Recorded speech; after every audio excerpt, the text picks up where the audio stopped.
Hello and welcome to परीक्षा 247। Economics की PYQ की जो सीरीज थी उसमें लास्ट क्लास में हम लोगों ने क्वेश्चन नंबर 10 तक डिस्कस कर लिया था। ठीक है, आपको एक चीज याद रखना है कि जो क्लास है उसको मिनिमम 1.5x पे देखना है।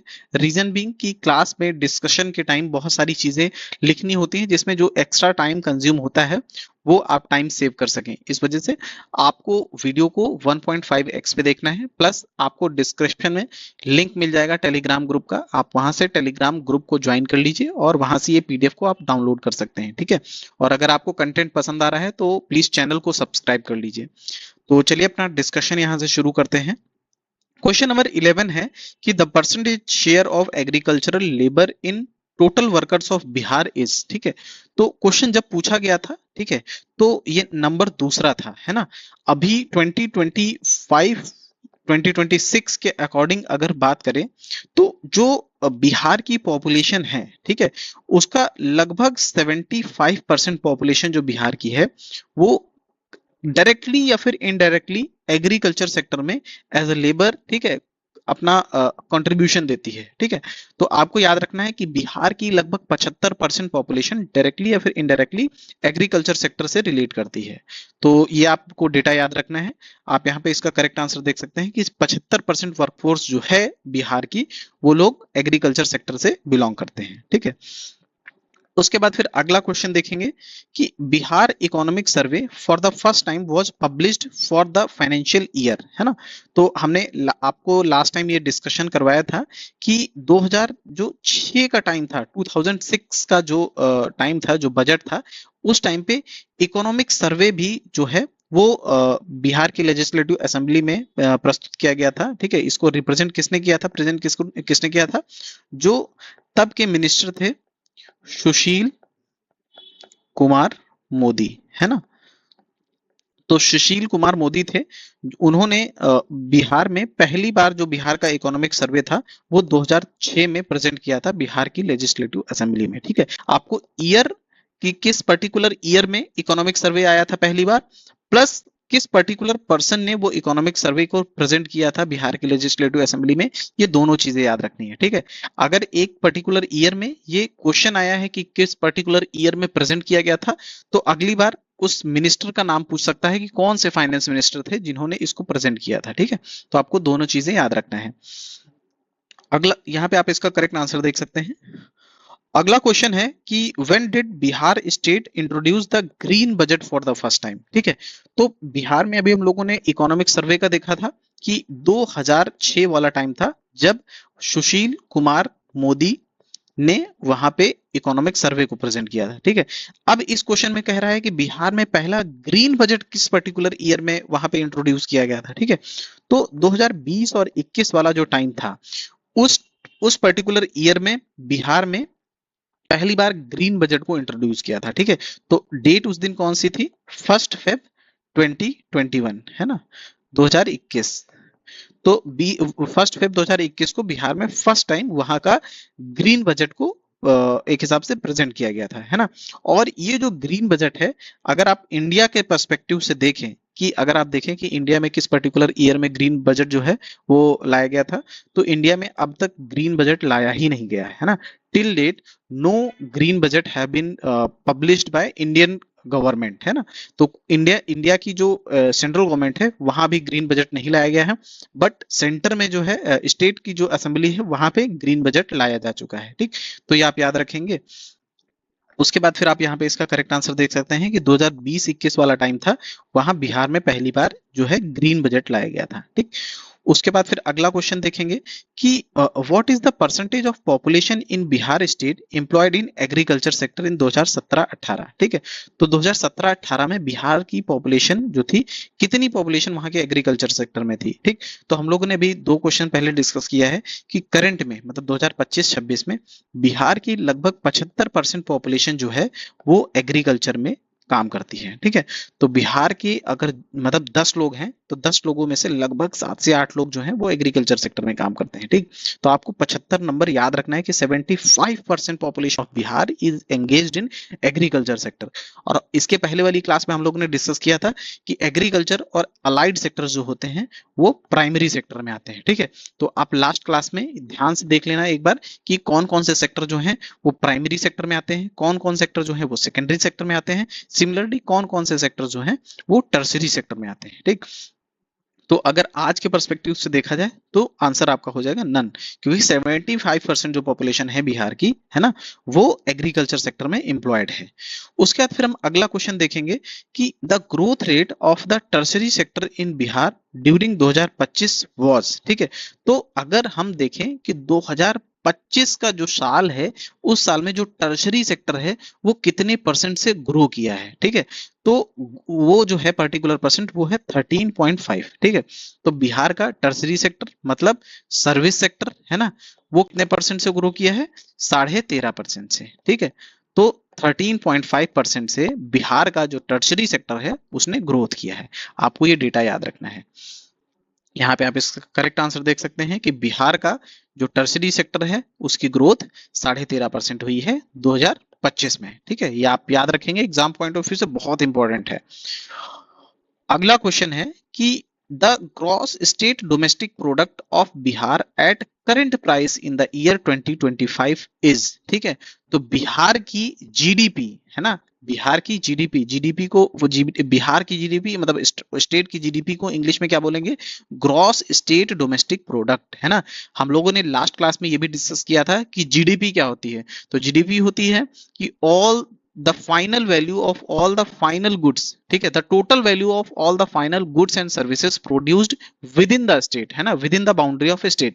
बिहार है, बिहार के बाउंड्री के अंदर जो भी गुड्स प्लस सर्विसेज का प्रोडक्शन होता है, चाहे वो बिहार के रेजिडेंट करें या फिर कोई बाहर से आके बिहार में सर्विसेज या फिर मैन्युफैक्चरिंग करता है, ठीक है, गुड्स और या फिर सर्विसेज का प्रोडक्शन करता है, सब बिहार की स्टेट की जो है जीडीपी उसमें काउंट होगा। ठीक है, तो उस पर्सपेक्टिव से देखें तो आज के टाइम पे जो बिहार की जीडीपी है वो है 10 लाख। ठीक है, 10,97,00,000 करोड़। ठीक है, तो 10.97 लाख करोड़, है ना, लाख करोड़ रुपीस। तो ये आप डेटा याद रखेंगे कि बिहार की जो जीडीपी है वो कितनी है? 10.97 लाख करोड़, है ना, 10.97 लाख करोड़ जो है वो बिहार की जीडीपी है। ठीक, उसके बाद फिर आप देखेंगे कि बिहार का जो नेट पर कैपिटा इनकम है, हम लोगों ने अभी लास्ट क्लास में डिस्कस किया था कि बिहार की जो नेट पर कैपिटा इनकम है वो 40,973 रुपीज है। ठीक है, और इंडिया का हम लोगों ने देखा था कि यही सेम चीज होता है 2.4 लाख रुपीज, है ना, 2.4 लाख रुपीज, जो कि मतलब बिहार का जो पर कैपिटा इनकम है, ठीक है, इंडिया की जो पर कैपिटा इनकम है उसका केवल 17% है। ठीक है, तो ये बहुत लो है। इनफैक्ट पूरी कंट्री में सबसे पर कैपिटा जो इनकम है सबसे लोवेस्ट जो है वो बिहार का है ना।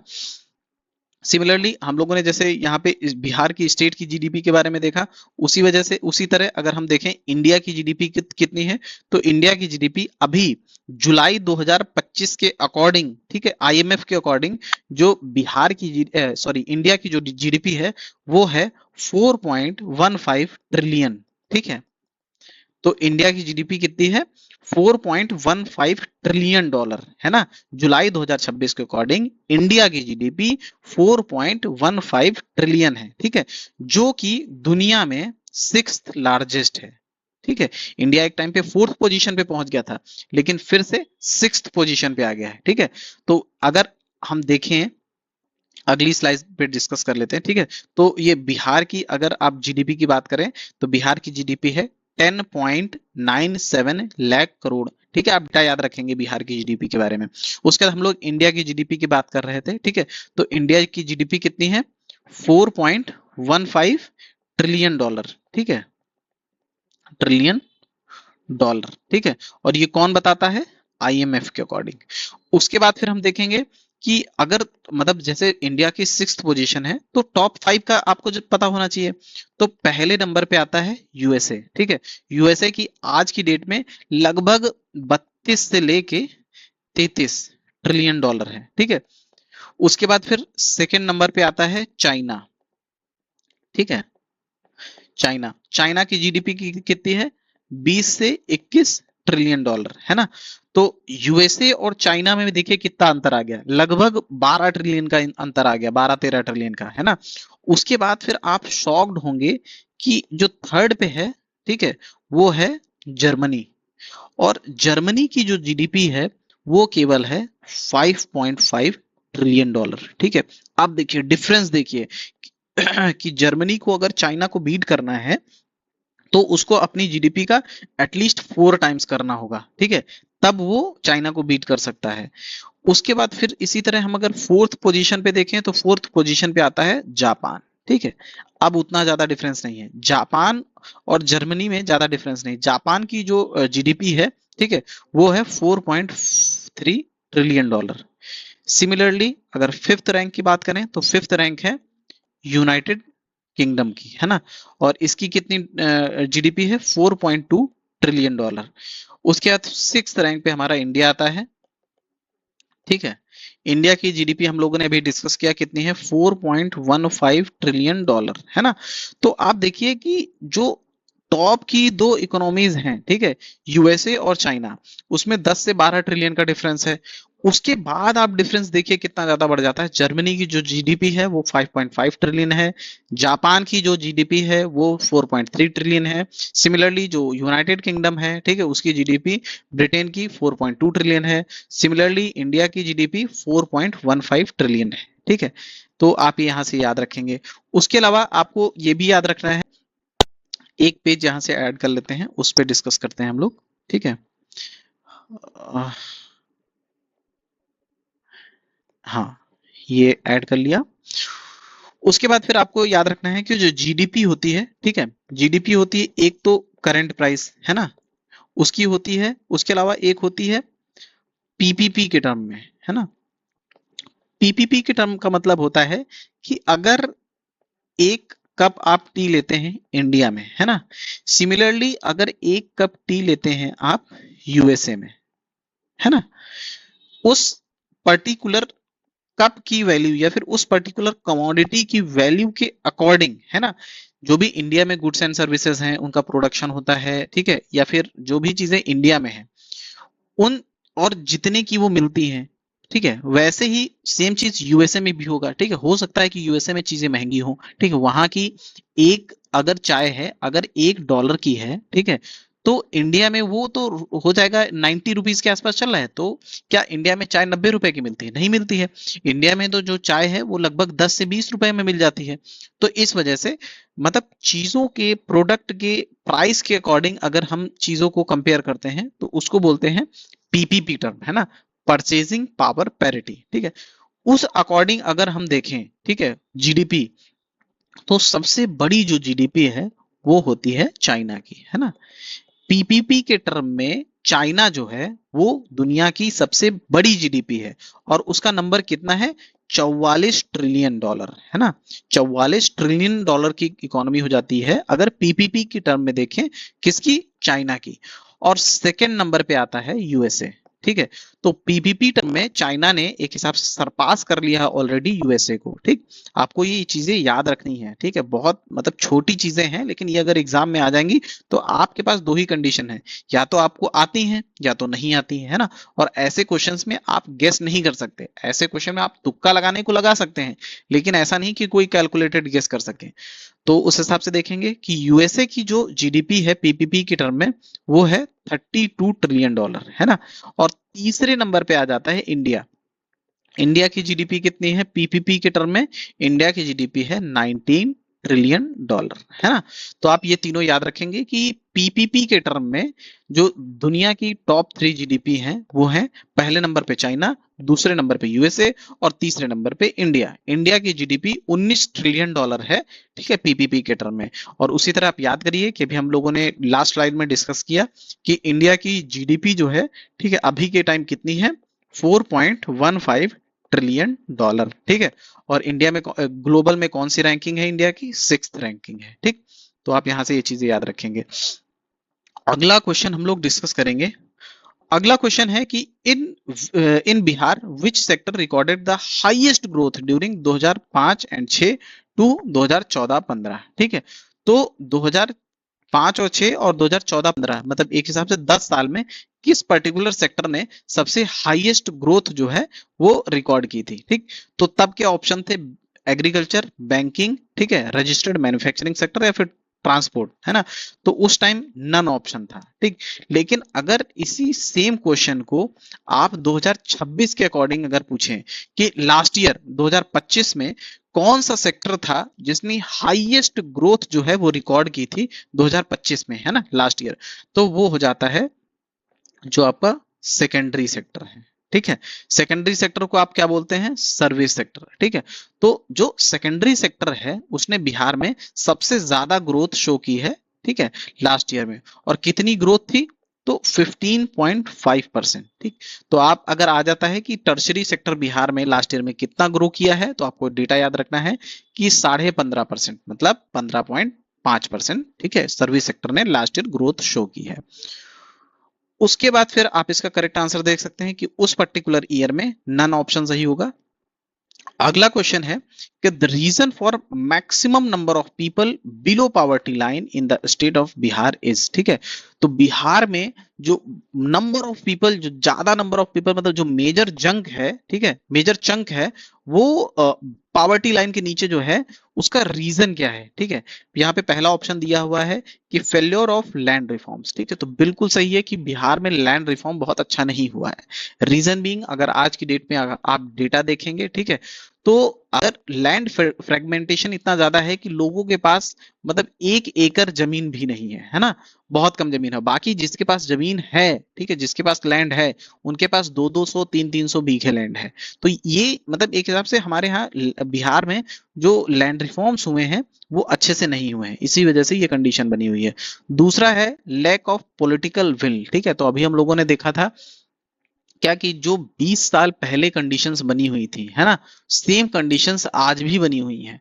तो पिछले 20 साल में बिहार में लॉ एंड ऑर्डर में तो बहुत बड़ा चेंज आया है। इतना मतलब चेंज किसी, शायद ही किसी इंप्रूवमेंट किसी पर दूसरे स्टेट में इंडिया में हुआ हो।